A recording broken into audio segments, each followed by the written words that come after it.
옛날 옛적 프랑스의 작은 마을에는 환상적인 마법의 숲이 있었다. 이곳은 평범한 사람들에게는 접근이 금지된 신비한 장소로 알려져 있었다.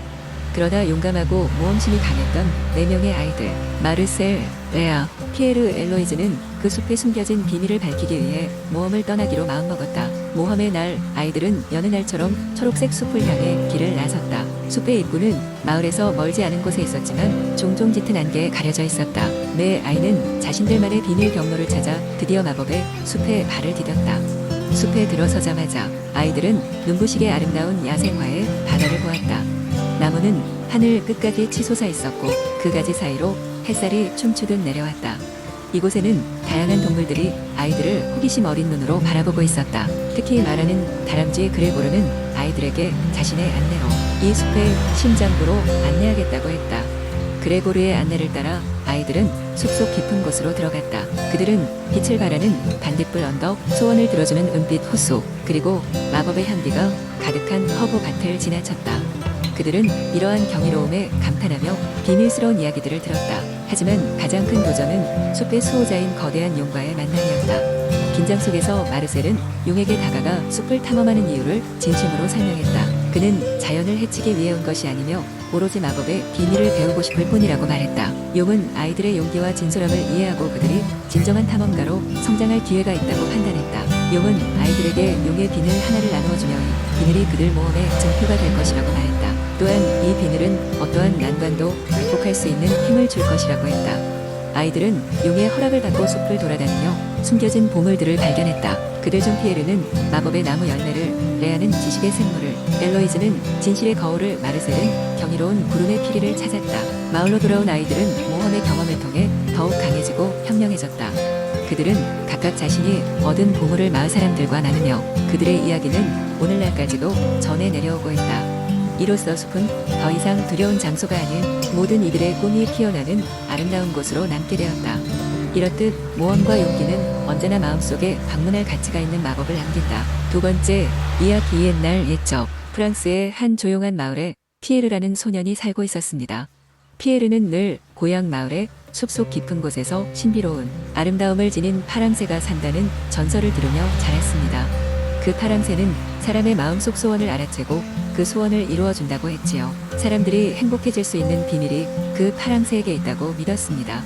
피에르는 항상 마을에서 들리는 전설의 이야기를 듣고 자라면서 언젠가는 그 파랑새를 직접 보고 소원을 빌면 좋겠다고 생각했습니다. 그 소원은 다름 아닌 그의 마을 사람들 모두가 행복하게 사는 것이었습니다. 그래서 어느 날 태양이 높이 떠오른 아침, 피에르는 긴 여행을 떠나기로 결심했습니다. 그는 가진 것이 많지 않았지만 꼭 필요한 것들만을 챙겨들고 숲으로 향했습니다. 숲으로 들어선 피에르는 수많은 나무와 사이 굽이굽이 흐르는 시냇물을 지났습니다. 숲은 깊고도 어두웠지만 피에르의 마음은 용기와 희망으로 가득 차 있었습니다. 그는 가는 길마다 만나는 동물들에게 길을 물으며 혹시 파랑새에 대해 아는 것이 있는지 물어보았습니다. 여우에게 길을 물었더니 여우는 자신도 누군가 다가오는 것을 보았다며 북쪽으로 계속 가라고 말해주었습니다. 피에르는 여우의 말을 따라 길을 계속했습니다. 길을 가다가 그는 고슴도치 한 마리를 만났습니다. 여긴 왜 온 거니? 고슴도치는 원을 그리며 피에르에게 물었습니다. 피에르는 다시 자신의 소망과 파랑새에 대해 설명했습니다. 고슴도치는 큰 나무 밑에 있는 작은 연못을 찾아가 보라고 조언했습니다. 고슴도치의 안내로 피에르는 연못을 발견할 수 있었습니다. 그곳에서 그는 희미하게 파란 빛을 발산하는 새의 그림자를 보았습니다. 그러나 파랑새는 금세 사라져버렸습니다. 그는 결코 포기하지 않고 연못 주위에서 기다렸습니다. 오래 지나지 않아 파랑새는 다시 나타났습니다. 이번에는 충분히 가까워진 피에르가 조심스럽게 파랑새에게 소원을 빌었습니다. 피에르의 소원은 순수했기에 파랑새는 그를 위해 특별한 노래를 불러주었습니다. 마치 마법처럼 그 소원은 곧 전해졌고 피에르의 마을 사람들은 서로에게 친절과 사랑을 나누기 시작했습니다. 사람들은 인정과 감사의 마음을 갖게 되었고 그 마을은 평화롭고 행복한 곳이 되었습니다.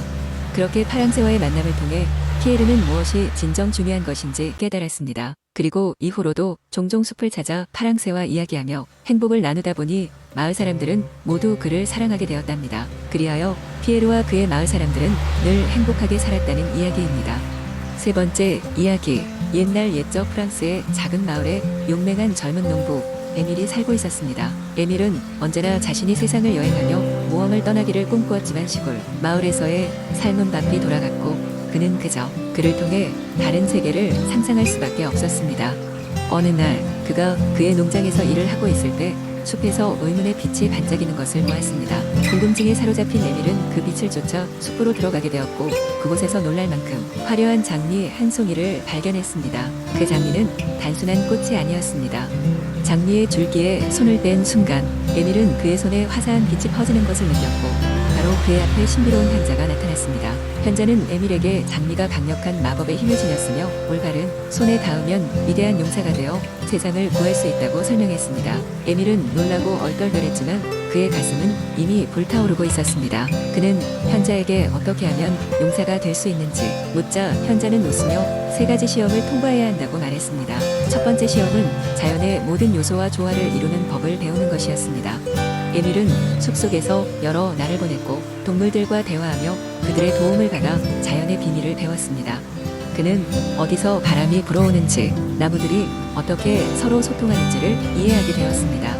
두 번째 시험은 자신의 두려움과 대면하는 것이었습니다. 에밀은 험한 산속으로 들어가 밤마다 자신의 가장 큰 두려움들과 마주하며 점차 그의 마음속에 깃든 공포감들을 극복해 나갔습니다.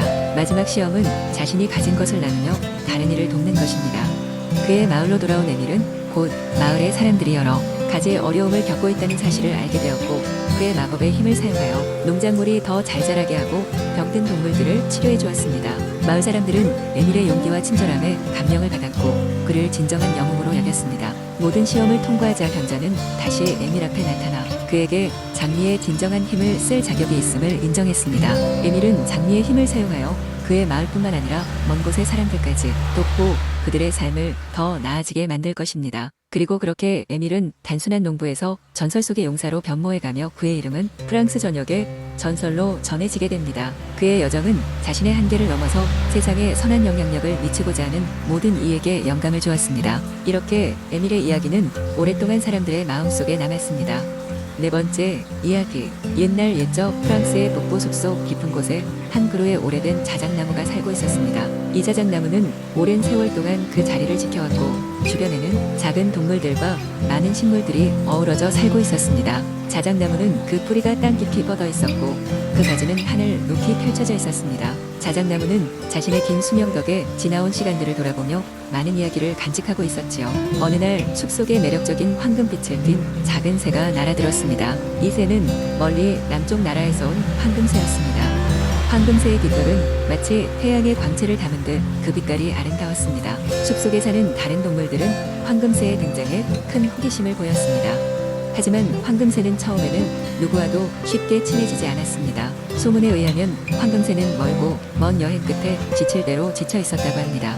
자작나무는 황금새가 혼자 있는 것을 보고 조용히 말을 걸었습니다. 안녕, 낯선 여행자여. 내가 가져온 아름다운 빛이 이 숲을 더 화려하게 만드는구나. 조금 쉴 곳이 필요하진 않니? 황금새는 나무의 부드럽고 따뜻한 목소리에 마음이 놓여 사실 저는 오랫동안 쉬지 못하고 여행을 해왔어요. 잠시라도 편안히 쉴 수 있는 곳을 찾고 있었답니다. 라고 대답했습니다. 자작나무는 자신의 넓은 가지에 의해 황금새가 쉴 수 있는 자리를 마련해 주기로 했습니다. 그리고 두 친구는 그날 이후로 긴 이야기를 나누기 시작했습니다. 자작나무는 이 숲에서 있었던 여러 이야기와 세월의 변화에 대해 말해주었고 황금새는 자신이 긴 여행 중에 보았던 수많은 경이로운 풍경들과 모험담을 나누었습니다. 그렇게 서로의 이야기에 귀를 기울이며 두 친구의 우정은 깊어져만 갔습니다. 계절이 바뀌고 숲은 다양한 색으로 물들어갔습니다. 황금새는 자신의 날개가 강해졌고 더 많은 장소를 탐험할 준비가 되었다고 느꼈습니다. 어느 날 아침 황금새는 자작나무에게 작별 인사를 했습니다. 정말 많은 것을 배웠고 이제 다시 날아가야 할 때가 된 것 같아요. 언젠가 다시 이 숲으로 돌아올게요. 새로운 이야기를 가지고 오겠어요. 자작나무는 미소를 지으며 대답했습니다. 너의 빛나는 날개가 어디에 닿든지 간에 그곳에서도 빛과 좋은 추억을 전해주렴. 언제든 다시 돌아오렴. 내가 여기에 있을게. 황금새는 자작나무와 헤어져 다시 하늘로 날아올랐습니다. 그가 떠난 자리에는 여전히 따뜻한 빛이 남아 있었고 숲의 친구들은 그 빛 아래에서 행복하게 지냈습니다. 황금새는 세상을 여행하며 무수한 이야기들을 수집했고 자작나무는 언제나처럼 자신의 자리를 지키며 그 이야기를 기다렸습니다. 그렇게 자작나무와 황금새의 우정은 시공을 초월하여 이어졌고 그들의 이야기는 숲속 깊이 전해져 내려오게 되었습니다.